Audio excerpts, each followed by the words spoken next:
앞으로 농지관리제도가 한층 더 강화됩니다. 농지위원회 임대차 신고제도가 본격적으로 시행되는 건데요.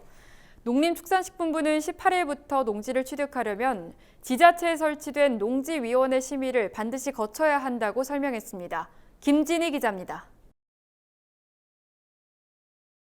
농림축산식품부는 18일부터 농지위원회 심의제도와 농지임대차 신고제도가 도입된다고 최근 밝혔습니다. 농식품부는 18일부터 농지 투기를 감시하는 심의기관인 농지위원회가 각 시, 구, 읍면에 구성된다고 설명했습니다.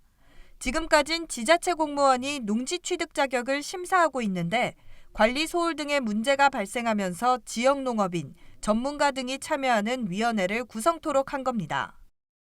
그간 지자체 담당자 단독으로 농지 취득 자격을 심사하던 현행 심사 체계 한계를 조금 보완하기 위한 것이고요.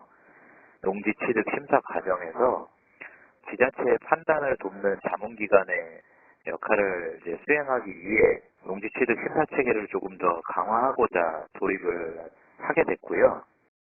농지위원회는 농업법인이 농지를 취득하는 경우, 토지거래 허가구역에 있는 농지를 취득하는 경우, 농지 한 필지를 3인 이상이 공유 취득하는 경우, 관내 거주자의 농지 취득 등을 주로 심의할 계획입니다.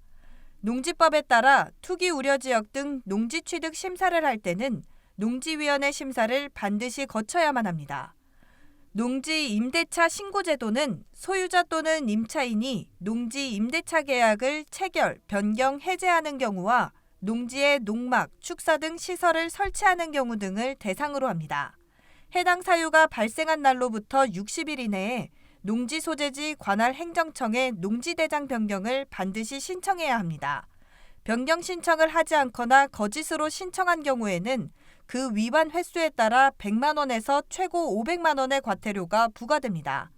단 8월 18일 이전에 체결한 임대차 계약이나 설치한 시설은 변경 신청 대상이 아닙니다.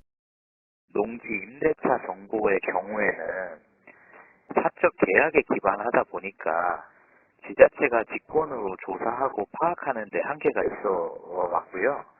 임대차와 관련된 이용 정보의 정확도를 높이기 위해서 농지 임대차 계약 체결 당사자인 농지 소유자 또는 임차인이 행정청에 신고하도록 제도를 이렇게 변경한 것이거든요. 그래서 이런 농지 이용 현황을 보다 좀 명확하게 확인할 수 있는 기반을 마련했다라고 보시면 되겠습니다. 아울러 18일부터 농지원부 제도가 개선됨에 따라 농지원부 명칭이 농지대장으로 바뀝니다. 농지 이용 정보를 변경할 때는 농지대장 변경 신청을 의무적으로 해야 합니다. MBS 김진입니다.